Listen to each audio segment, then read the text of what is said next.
بھی ملتا رہے گا انشاءاللہ عز و جل۔ آج کچھ ایصال ثواب کے بارے میں مدنی پھول حاصل کریں گے۔ فرمان مصطفیٰ صلی اللہ تعالی علیہ وآلہ وسلم ہے، جس نے مجھ پر ایک بار درود پاک پڑھا اللہ پاک اس پر 10 رحمتیں بھیجتا ہے۔ صلو علی الحبیب صلی اللہ تعالی علی محمد صلی اللہ تعالی علیہ وسلم۔ لاج رکھ لے گناہگاروں کی، لاج رکھ لے گناہگاروں کی، نام رحمان ہے تیرا یا رب، بے سبب بخش دے نہ پوچھ عمل، نام غفار ہے تیرا یا رب، تو کریم اور کریم بھی ایسا، تو کریم اور کریم بھی ایسا کہ نہیں جس کا دوسرا یا رب۔ پیارے پیارے اسلام بھائیوں، جن کے والدین یا ان میں سے کوئی ایک فوت ہو گیا ہو تو ان کو چاہیے کہ ان کی طرف غفلت نہ کریں، ان کی قبروں پر بھی حاضری دیتے رہیں اور ایصال ثواب بھی کرتے رہیں۔ اس ضمن میں 5 فرامین مصطفیٰ صلی اللہ تعالی علیہ وسلم پیش کیے جاتے ہیں۔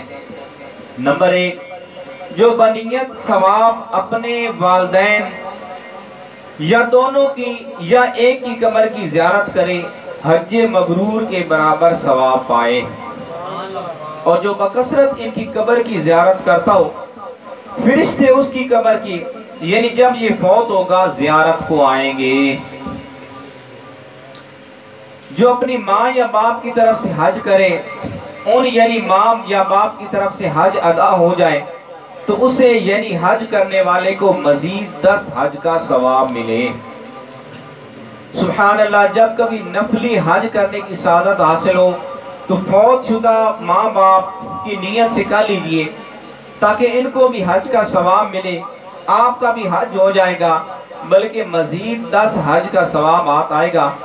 اگر ماں باپ میں سے کوئی اس حال میں فوت ہو گیا کہ ان پر حج فرض ہو چکنے کے باوجود وہ نہ کر پائے تھے تو اب اولاد کو حج بدل کا شرف حاصل کرنا چاہیے۔ حج بدل کے تفصیلی احکام دعوت اسلامی کے اشاعتی ادارے مقدت المدینہ کی مطبوعہ کتاب رفیق الحرمین کے صفحہ 208 تا 214 پر ملاحظہ ہو۔ جب تم میں سے کوئی نفل خیرات کرے تو اسے چاہیے کہ اپنے ماں باپ کی طرف سے کرے کہ اس کا ثواب انہیں ملے گا اور اس یعنی خیرات کرنے والے کے ثواب میں بھی کوئی کمی نہیں آئے گی۔ جو شخص جمعہ کے روز اپنے والدین یا ان میں سے کسی ایک کی قبر کی زیارت کرے اور اس کے پاس سورہ یاسین پڑھے تو بخش دیا جائے۔ پیارے پیارے اسلام بھائیو، اللہ عز و جل کی رحمت بہت بڑی ہے۔ جو مسلمان دنیا سے رخصت ہو جاتے ہیں ان کے لیے بھی اس نے اپنے فضل و کرم کے دروازے کھلے ہی رکھے ہیں۔ اللہ پاک کی رحمت بے پایہ سے متعلق ایک ایمان افروز حکایت سنیے اور جھومیے۔ چنانچہ اللہ عز و جل کے نبی حضرت سیدنا ارمیہ علی نبینا علیہ السلام کچھ ایسی قبروں کے پاس سے گزرے جن میں عذاب ہو رہا تھا۔ 1 سال کے بعد پھر وہیں سے گزر ہوا تو عذاب ختم ہو چکا تھا۔ آپ علیہ السلام نے بارگاہ خداوندی میں عرض کی، یا اللہ پاک کیا وجہ ہے کہ پہلے ان کو عذاب ہو رہا تھا اور اب ختم ہو گیا؟ آواز آئی، اے ارمیہ، ان کے کفن پھٹ گئے، بال بکھر گئے، قبریں مٹ گئیں تو میں نے ان پر رحم کیا اور ایسے لوگوں پر میں رحم کیا ہی کرتا ہوں۔ اللہ کی رحمت سے تو جنت ہی ملے گی، اللہ کی رحمت سے تو جنت ہی ملے گی، اے کاش محلے میں جگہ ان کے ملی ہو۔ مدینہ کے سلطان صلی اللہ علیہ وسلم کا فرمان مغفرت نشان ہے، میری امت گناہ سمیت قبر میں داخل ہوگی اور جب نکلے گی تو بے گناہ ہوگی، کیونکہ وہ مومنین کی دعاؤں سے بخش دی جاتی ہے۔ سرکاری نامدار مدینہ کے تاجدار صلی اللہ علیہ وسلم کا ارشاد مشکبار ہے، مردے کا حال قبر میں ڈوبتے ہوئے انسان کی مانند ہے، وہ شدت سے انتظار کرتا ہے کہ باپ یا ماں یا بھائی یا کسی دوست کی دعا اس کو پہنچے، اور جب کسی کی دعا اسے پہنچتی ہے تو وہ اس کے نزدیک دنیا و ما فیہا یعنی دنیا اور جو کچھ اس میں موجود ہے سے بہتر ہوتی ہے۔ اللہ پاک قبر والوں کو ان کے زندہ متعلقین کی طرف سے کیا ہوا ہدیہ ثواب پہاڑوں کی مانند عطا فرماتا ہے۔ زندوں کا ہدیہ یعنی تحفہ مردوں کے لیے دعائے مغفرت کرنا ہے۔ پیارے پیارے اسلام بھائیو، معلوم ہوا کہ مرنے والے اپنے قبروں پر آنے جانے والوں کو پہچانتے ہیں اور انہیں زندوں کی دعاؤں سے فائدہ پہنچتا ہے۔ جب زندہ لوگوں کی طرف سے ایصال ثواب کے تحفہ آنا بند ہو جاتے ہیں تو ان کو آگاہی حاصل ہو جاتی ہے اور اللہ پاک انہیں اجازت دیتا ہے تو وہ گھروں پر جا کر ایصال ثواب کا مطالبہ بھی کرتے ہیں۔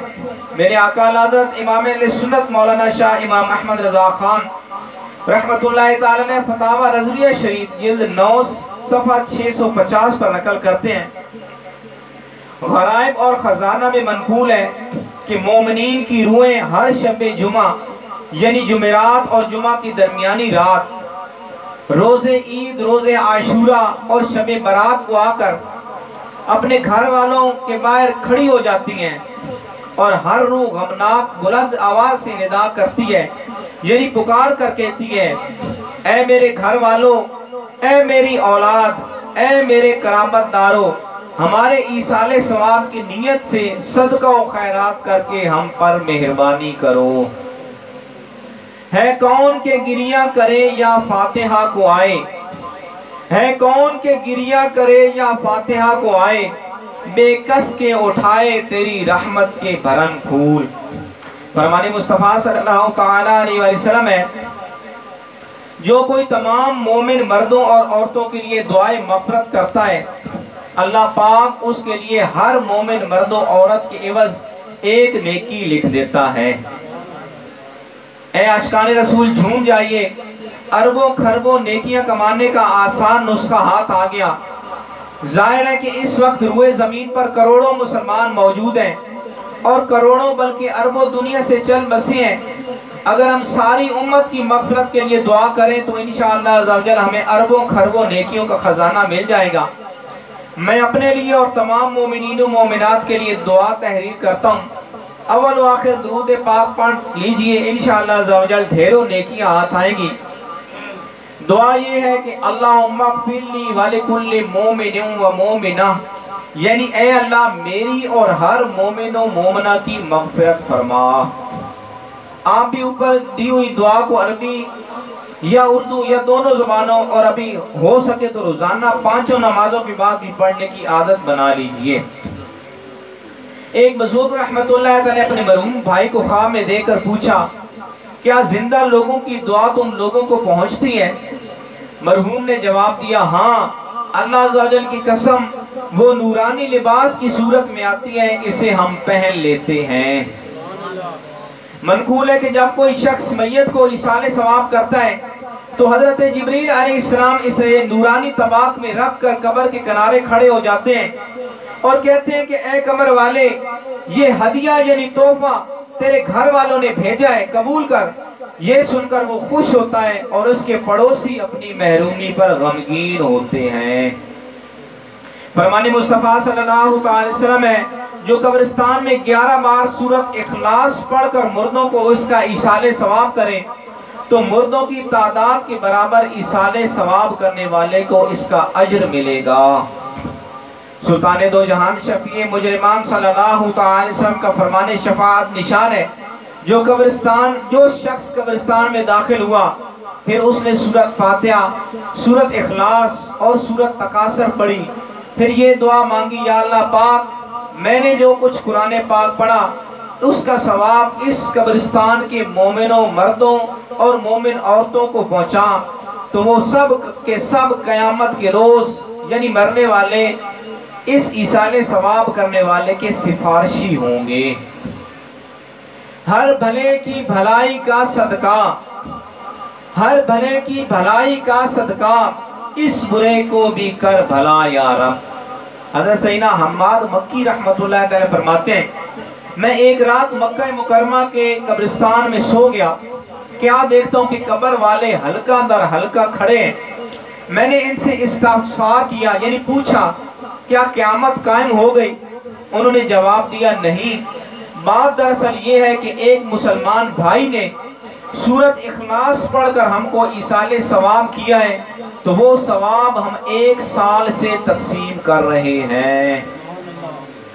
سبقت رحمتی علی غضبی، سبقت رحمتی علی غضبی، تو نے جب سے سنا دیا یا رب، آسرا ہم گناہگاروں کا اور مضبوط ہو گیا یا رب۔ حضرت سیدنا سعد بن عبادہ رضی اللہ عنہ نے عرض کی، یا رسول اللہ صلی اللہ تعالی علیہ وآلہ وسلم، میری ماں انتقال کر گئی ہے، میں ان کی طرف سے صدقہ خیرات کرنا چاہتا ہوں، کون سا صدقہ افضل ہے؟ سرکار مدینہ صلی اللہ علیہ وسلم نے ارشاد فرمایا پانی۔ چنانچہ انہوں نے ایک کنواں کھدوایا اور کہا کہ ھذا لأم سعد، یعنی یہ ام سعد کے لیے ہے۔ پیارے پیارے اسلام بھائیو، سیدنا سعد رضی اللہ تعالیٰ عنہ کے اس ارشاد کہ یہ ام سعد کے لیے ہے، کہ معنی یہ ہے کہ یہ کنواں سعد رضی اللہ تعالیٰ عنہ کی ماں کے لیے ہے، ایصال ثواب کے لیے۔ اس سے یہ بھی معلوم ہوا کہ مسلمانوں کا گائے یا بکرے وغیرہ کا بزرگوں کی طرف منسوب کرنا، مثلا یہ کہنا کہ یہ غوث پاک کا بکرا ہے، اس میں کوئی حرج نہیں، کہ اس سے مراد بھی یہی ہے کہ یہ بکرا حضور غوث پاک رحمت اللہ تعالیٰ کے ایصال ثواب کے لیے۔ قربانی کے جانور کو بھی تو لوگ ایک دوسرے کی طرف منسوب کرتے ہیں، مثلا کوئی اگر اپنی قربانی کا بکرا لیے آ رہا ہو اور اگر آپ اس سے پوچھیں کہ کس کا بکرا ہے، تو اس نے یہی جواب دینا ہے کہ میرا بکرا ہے یا میرے ماموں کا بکرا ہے۔ جب یہ کہنے والے پر اعتراض نہیں تو غوث پاک کا بکرا کہنے والے پر بھی کوئی اعتراض نہیں ہو سکتا۔ حقیقت میں ہر شے کا مالک اللہ پاک ہی ہے، اور قربانی کا بکرا ہو یا غوث پاک کا بکرا، ذبح کے وقت ہر ذبیحہ پر اللہ پاک کا نام ہی لیا جاتا ہے۔ اللہ پاک وسوسے سے نجات بخشے۔ اللہ عز و جل کی رحمت کے کیا کہنے کہ 19 حروف کی نسبت سے ایصال ثواب کے 19 مدنی پھول۔ نمبر 1، ایصال ثواب کے لفظی معنی ہے کہ ثواب پہنچانا، اس کو ثواب بخشنا بھی کہتے ہیں، مگر بزرگوں کے لیے ثواب بخشنا کہنا مناسب نہیں، ثواب نظر کہنا ادب کے زیادہ قریب ہے۔ امام احمد رضا خان رحمت اللہ تعالیٰ فرماتے ہیں، حضور اقدس صلی اللہ علیہ وسلم خواہ نبی یا ولی کو ثواب بخشنا کہنا بے ادبی ہے، بخشنا بڑے کی طرف چھوٹے کو ہوتا ہے، بلکہ نظر کرنا یا ہدیہ کرنا کہے۔ نمبر 2، فرض، واجب، سنت، نفل، نماز، روزہ، زکوٰۃ، حج، تلاوت و نعت شریف، ذکر اللہ، درود شریف، بیان، درس، مدنی قافلے میں سفر، مدنی انعامات، علاقائی دورہ برائے نیکی کی دعوت، دینی کتاب کا مطالعہ، مدنی کاموں کے لیے انفرادی کوشش وغیرہ، ہر نیک و جائز کام کا ایصال ثواب کر سکتے ہیں۔ نمبر 3، میت کا تیجا، 10واں، 40واں اور برسی کرنا بہت اچھے کام ہیں کہ یہ ایصال ثواب ہی کے ذرائع ہیں۔ شریعت میں تیجے وغیرہ کے عدم جواز یعنی ناجائز ہونے کی دلیل نہ ہونا خود دلیل جواز ہے، اور میت کے لیے زندوں کا دعا کرنا قرآن کریم سے ثابت ہے، جو کہ ایصال ثواب کی اصل ہے۔ چنانچہ پارہ 28 میں ارشاد ہوتا ہے، ترجمہ کنز الایمان، اور جو ان کے بعد آئے عرض کرتے ہیں اے ہمارے رب عز و جل، ہمیں بخش دے اور ہمارے بھائیوں کو جو ہم سے پہلے ایمان لائے۔ نمبر 4، تیجے وغیرہ کا کھانا صرف اس صورت میں میت کے چھوڑے ہوئے مال سے کر سکتے ہیں جبکہ سارے ورثاء بالغ ہوں اور سب کے سب اجازت بھی دیں۔ اگر ایک بھی وارث نابالغ ہو تو سخت حرام ہے، ہاں بالغ اپنے حصے سے کر سکتا ہے۔ تیجے کا کھانا چونکہ عموماً دعوت کی صورت میں ہوتا ہے، اس لیے اغنیاء کے لیے جائز نہیں، صرف غرباء و مساکین کھائیں۔ 3 دن کے بعد میت کے کھانے سے اغنیاء یعنی جو فقیر نہ ہو ان کو بچنا چاہیے۔ چنانچہ فتاوی رضویہ شریف جلد 9 صفحہ 667 سے میت کے کھانے سے متعلق ایک مفید سوال و جواب ملاحظہ ہو۔ چنانچہ سوال ہوتا ہے، میت کا کھانا دل کو مردہ کرتا ہے، مستند قول ہے، اگر مستند ہے تو اس کے کیا معنی ہے؟ جواب، یہ تجربہ کی بات ہے اور اس کے معنی یہ ہے کہ جو طعام میت کے متمنی رہتے ہوئے ان کا دل مردہ کر دیتا ہے۔ ذکر و طاعت الہی کے لیے حیات چستی اس میں نہیں کہ وہ اپنے پیٹ میں لقمے کے لیے موت مسلمین کے متفکر رہتے ہیں اور کھانا کھاتے وقت موت سے غافل اور اس کی طرف لذت شامل۔ میت کے گھر والے اگر تیجے کا کھانا پکائیں تو مالدار نہ کھائیں، صرف فقراء کو کھلائیں، جیسا کہ مقدمۃ المدینہ کی مطبوعہ بہار شریعت جلد اول صفحہ 853 پر ہے۔ میت کے گھر والے تیجا وغیرہ کی دن دعوت کریں تو ناجائز و بدعت قبیحہ ہے کہ دعوت تو خوشی کے وقت مشروع یعنی شرع کے مواقع ہے، نہ کہ غم کے وقت، اور اگر فقراء کو کھلائیں تو بہتر ہے۔ اعلیٰ حضرت امام اہل سنت مولانا شاہ امام احمد رضا خان فرماتے ہیں، یوں ہی چیلم یا برسی یا ششمائی پر کھانا بے نیت ایصال ثواب محض ایک رسمی طور پر پکاتے اور شادیوں کی بھاجی کی طرح برادری میں بانٹتے ہیں، یہ بھی بے اثر ہے، جس سے اعزاز یعنی احتیاط کرنی چاہیے، بلکہ یہ کھانا ایصال ثواب اور دیگر اچھی اچھی نیتوں کے ساتھ ہونا چاہیے، اور اگر ایصال ثواب کے لیے کھانے کا اہتمام نہ بھی کرے تب بھی حرج نہیں۔ ایک دن کے بچے کو بھی ایصال ثواب کر سکتے ہیں، اس کا تیجا وغیرہ بھی کرنے میں حرج نہیں، اور جو زندہ ہیں ان کو بھی ایصال ثواب کیا جا سکتا ہے۔ انبیاء و مرسلین اور فرشتوں اور مسلمان جنات کو بھی ایصال ثواب کر سکتے ہیں۔ 11ویں شریف اور رجبی شریف یعنی 22 رجب المرجب کو سینا امام جعفر صادق کے کونڈے وغیرہ جائز ہیں کہ کونڈے ہی میں کھیر کھلانا ضروری نہیں، دوسرے برتن میں بھی کھلا سکتے ہیں، اور اگر گھر سے باہر بھی لے جا سکتے ہیں، اور اس موقع پر جو کہانی پڑھی جاتی ہے وہ بے اصل ہے۔ یاسین شریف پڑھ کر 10 قرآن کریم ختم کرنے کا ثواب کمائیے، اور کونڈے کے ساتھ ساتھ اس کا بھی ایصال ثواب کر دیجئے۔ داستان عجیب، شہزادے کا سر، 10 بیویوں کی کہانی اور جناب سیدہ کی کہانی وغیرہ سب من گھڑت قصے ہیں، انہیں ہرگز نہ پڑھنا چاہیے۔ اسی طرح ایک پمفلٹ بنام وصیت نامہ لوگ تقسیم کرتے ہیں جس میں کسی شیخ احمد کا خواب درج ہے، یہ بھی جعلی ہے یعنی نقلی ہے۔ اس کے نیچے مخصوص تعداد میں چھپوا کر بانٹنے کی فضیلت اور نہ تقسیم کرنے کے نقصانات وغیرہ لکھے ہیں، ان کا بھی اعتبار مت کیجیے۔ اولیاء کرام کی فاتحہ کے کھانے کو تعظیماً نظر و نیاز کہتے ہیں، اور یہ تبرک ہے، اور اسے امیر و غریب سب کھا سکتے ہیں۔ نیاز اور ایصال ثواب کے کھانے پر فاتحہ پڑھنے کے لیے کسی کو بلوانا یا کسی باہر کے مسلمان کو کھلانا شرط نہیں، گھر کے افراد اگر خود ہی فاتحہ پڑھ کر کھا لیں جب بھی حرج نہیں۔ روزانہ جتنی بار بھی کھانا حسب حال اچھی اچھی نیتوں کے ساتھ کھائیں، اس میں کسی نہ کسی بزرگ کے ایصال ثواب کی نیت کر لیں تو خوب ہے۔ مثلا ناشتے میں نیت کیجئے کہ آج کے ناشتے کا ثواب سرکار مدینہ صلی اللہ علیہ وسلم کو اور آپ صلی اللہ علیہ وسلم کے ذریعے تمام انبیاء علیہ السلام کو پہنچے۔ دوپہر کو نیت کیجئے کہ ابھی جو کھانا کھائیں گے یا کھایا اس کا ثواب سرکار غوث اعظم اور تمام اولیاء کرام کو پہنچے۔ رات کو نیت کیجئے کہ ابھی جو کھائیں گے اس کا ثواب امام اہل سنت امام احمد رضا خان رحمۃ اللہ تعالیٰ اور ہر مسلمان مرد و عورت کو پہنچے۔ ہر بار سبھی کو ایصال ثواب کیا جائے، اور یہی انسب یعنی زیادہ مناسب ہے۔ یاد رہے ایصال ثواب صرف اس صورت میں ہو سکے گا جبکہ وہ کھانا کسی اچھی نیت سے کھایا جائے۔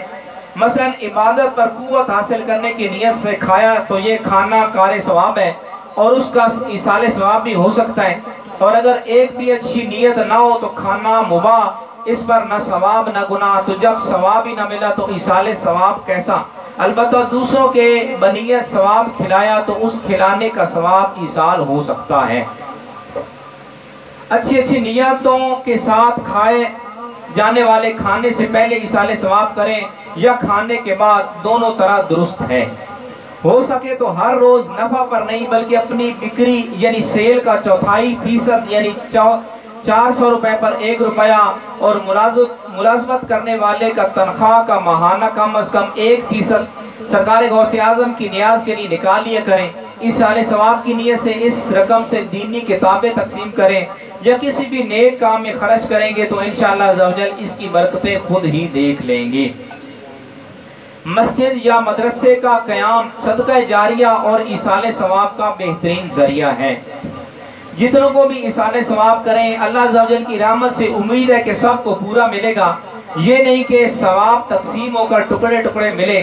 ایصال ثواب کرنے والے کے ثواب میں کوئی کمی واقع نہیں ہوگی، بلکہ امید ہے کہ جس نے جتنوں کو ایصال ثواب کیا ان سب کے برابر، ان سب کے مجموعے کے برابر اس یعنی ایصال ثواب کرنے والے کو ثواب ملے گا۔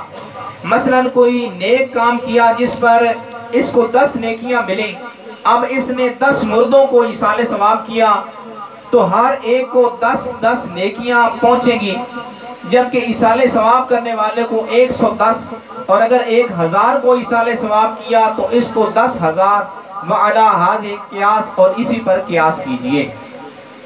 ایصال ثواب صرف مسلمان کو کر سکتے ہیں، کافر یا مرتد کو ایصال ثواب کرنا یا اس کو مرحوم، جنتی، خلد آشیاں وغیرہ کہنا کفر ہے۔ صلو علی الحبیب صلی اللہ تعالی علی محمد صلی اللہ تعالی علیہ وآلہ وسلم۔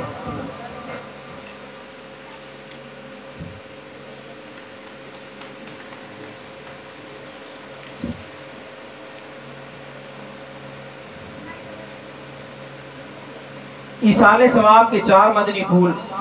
ولی اللہ کے مزار شریف یا کسی بھی مسلمان کی قبر کی زیارت کو جانا چاہیں تو مستحب یہ ہے کہ پہلے اپنے مکان پر غیر مکروہ وقت میں 2 رکعت نفل پڑھے۔ ہر رکعت میں سورۃ فاتحہ کے بعد 1 بار آیت الکرسی اور 3 بار سورۃ اخلاص پڑھے، اور اس نماز کا ثواب صاحب قبر کو پہنچائے۔ اللہ تعالیٰ اس فوت شدہ بندے کی قبر میں نور پیدا کرے گا، اور اس ثواب پہنچانے والے شخص کو بھی بہت زیادہ ثواب عطا کیا جائے گا۔ حدیث پاک میں کہ جو 11 بار سورۃ اخلاص پڑھ کر اس کا ثواب مردوں کو پہنچائے تو مردوں کی گنتی کے برابر اسے یعنی ایصال ثواب کرنے والے کو ثواب ملے گا۔ اسی طرح بھی ایصال ثواب کیا جا سکتا ہے کہ قبرستان میں جائے تو الحمد شریف اور الف لام میم سے مفعون تک، اور آیت الکرسی اور آمن الرسول آخر سورت تک، اور سورہ یاسین اور تبارک الذی اور الہاکم التکاثر 1 بار، اور قل هو اللہ احد مکمل سورت 12 بار یا 11 بار یا 7 بار یا 3 بار پڑھیں۔ بھیجو اے بھائیو مجھے تحفہ ثواب کا، بھیجو اے بھائیو مجھے تحفہ ثواب کا، دیکھوں نقاش قبر میں منہ عذاب کا۔ ہمارے غوث اعظم رحمت اللہ تعالی حنبلی یعنی حضرت سیدنا امام احمد بن حنبل رحمت اللہ تعالی کے مقلد تھے۔ غوث پاک رضی اللہ عنہ قبرستان اور خصوصاً بزرگان دین کے مزارات طیبات کی زیارت فرمایا کرتے تھے۔ چنانچہ سیدنا شیخ علی بن حیتی رحمت اللہ تعالی بیان کرتے ہیں کہ میں نے سیدنا شیخ عبدالقادر جیلانی رحمت اللہ تعالی نے اور سیدنا شیخ مکہ بن بطور رحمت اللہ تعالی کے ہمراہ سیدنا امام اعظم بن حنبل رضی اللہ عنہ کے مزار فائز الانوار کی زیارت کی تو دیکھا کہ سیدنا امام احمد بن حنبل رحمت اللہ تعالی اپنی قبر سے نکل کر سیدنا شیخ عبدالقادر جیلانی رحمت اللہ تعالی سے معانقہ کیا یعنی گلے ملے، اور آپ کو خلعت یعنی عزت و افضائی کا لباس عنایت کر کے فرمایا اے عبدالقادر تمام لوگ علم شریعت و طریقت میں تیرے محتاج ہوں گے۔ پھر میں نے سیدنا غوث اعظم کے ہمراہ سیدنا شیخ معروف کرخی رحمت اللہ تعالی کے مزار پر گیا، وہاں سیدنا شیخ عبدالقادر جیلانی رحمت اللہ تعالی نے فرمایا اے شیخ معروف آپ پر سلامتی ہو، ہم آپ سے 2 درجے بڑھ گئے۔ انہوں نے قبر میں ہی سے جواب دیا اور آپ پر سلامتی ہو اے اپنے زمانے کے سردار، اللہ پاک کی ان پر رحمت ہو اور ان کے صدقے ہماری مغفرت ہو۔ اولیاء کرام کے مزارات طیبات پر حاضر ہونے میں پائنتی یعنی قدموں کی طرف سے جائیں، اور کم از کم 4 ہاتھ کے فاصلہ پر مواجہ یعنی چہرے کے سامنے کھڑا ہو اور متوسط یعنی درمیانی آواز میں اس طرح عرض کریں السلام علیکہ یا سیدی ورحمت اللہ وبرکاتہ، پھر درود غوثیہ 3 بار، الحمد شریف اور 1 بار آیت الکرسی، 1 بار سورۃ اخلاص 7 بار، پھر درود غوثیہ 7 بار، اور وقت فرصت دے تو سورہ یاسین اور سورۃ ملک بھی پڑھ لے۔ اللہ عز و جل سے دعا کرے کہ الہی اس قرآت پر مجھے اتنا ثواب دے کہ جو تیرے کرم کے قابل ہے، اور نہ اتنا جو میرے عمل کے قابل ہے، اور اس سے میری طرف سے اس بندہ مقبول کو نظر پہنچا پھر اپنا جو مطلب جائز شرعی ہو اس کے لیے دعا کرے اور صاحب مزار کی روح کو اللہ عز و جل کی بارگاہ میں اپنا وسیلہ قرار دے، پھر اس طرح سلام کر کے واپس آئے۔ ہمارے پیارے آقا مدینے والے مصطفیٰ صلی اللہ علیہ وسلم شہدائے احد کی مبارک قبروں کی زیارت کو تشریف لے جاتے اور ان کے لیے دعا فرماتے۔ فقہائے کرام فرماتے ہیں اولیاء کرام و بزرگان دین کے مزارات طیبات کی زیارت کو جانا جائز ہے کہ وہ اپنے زائر یعنی مزار پر حاضر ہونے والے کو نفع پہنچاتے ہیں۔ مزار شریف یا قبر کی زیارت کے جاتے ہوئے راستے میں فضول باتوں میں مشغول نہ ہو، قبر کو بوسہ نہ دیں، نہ قبر پر ہاتھ لگائیں، بلکہ قبر سے کچھ فاصلے پر کھڑے ہو جائیں۔ شہدائے کرام کے مزارات طیبات کی زیارت کے وقت اس طرح سلام عرض کریں کہ تم پر سلامتی ہو تمہارے صبر کے بدلے میں، پس آخرت کا کیا ہی گھر اچھا۔ بزرگان دین اور اولیاء کرام کے مزارات طیبات پر غلاف یعنی چادر ڈالنا جائز ہے، جبکہ یہ مقصود ہو کہ صاحب مزار کی وقت یعنی عزت و عظمت عوام کی نظر میں پیدا ہوگی اور ان کا ادب کریں گے اور ان سے برکات حاصل کریں گے۔ قبر کو پختہ یعنی پکی نہ کرنا بہتر ہے۔ عام مسلمانوں کی قبر کے گرد بلا مقصد صحیح عمارت بنانا شرعاً جائز نہیں کہ یہ مال ضائع کرنا ہے، البتہ اولیاء کرام کے مزارات کے گرد اچھی اچھی نیتوں سے عمارات و گنبد بنانا جائز ہے۔ فتاوی رضویہ شریف جلد 9 پر ہے، کشف الغطاء میں ہے کہ مطالب المؤمنین میں لکھا ہے کہ سلف یعنی گزشتہ دور کے بزرگوں نے مشہور علماء و مشائخ کی قبروں پر عمارات بنانا مباح یعنی جائز رکھا ہے تاکہ لوگ زیارت کریں اور اس میں بیٹھ کر آرام کریں، لیکن اگر زینت یعنی خوبصورتی اور آرائش کے لیے بنائیں تو یہ حرام ہے۔ مدینہ منورہ میں صحابہ کرام کی قبروں پر اگلے زمانے میں قبے یعنی گنبد تعمیر کیے گئے۔ ظاہر یہ ہے کہ اس وقت جائز قرار دینے والے ہی ہوں گے، اور حضور اقدس صلی اللہ علیہ وسلم کے مرکز انور پر یعنی مزار پاک پر بھی تو ایک بلند قبہ یعنی عظیم سبز گنبد ہے۔ اگر شمع روشن کرنے میں فائدہ ہو تو موضع قبور میں مسجد میں ہے، یا قبور سر راہ یعنی راستے میں ہے، یا وہاں کوئی شخص بیٹھا ہے، یا مزار کسی ولی اللہ یا محققین و علماء میں سے کسی عالم کا ہے، وہاں شمع روشن کریں اور ان کی روح مبارک کی تعظیم کے لیے جو اپنے بدن کی خاک پر ایسی تجلی ڈال رہی ہے جیسے آفتاب زمین پر، تاکہ اس روشنی یعنی لائٹنگ کرنے سے لوگ جانے کہ یہ ولی کا مزار پاک ہے، تاکہ اس سے تبرک حاصل کریں اور وہاں اللہ عز و جل سے دعا مانگیں۔ ان کی دعا قبول ہے اور یہ عمل جائز ہے، اس سے اصلاً ممانعت نہیں، اور اعمال کا دار و مدار نیتوں پر ہے۔ تعظیم کی نیت سے قبر کا طواف کرنا منع ہے، قبر کو سجدہ تعظیمی کرنا حرام ہے، اور عبادت کی نیت سے ہو تو کفر ہے۔ اللہ تعالیٰ سے دعائے نیک اعمال کرنے کی توفیق عطا فرمائے۔ صلو علی الحبیب صلی اللہ تعالی علی محمد سنت ادا۔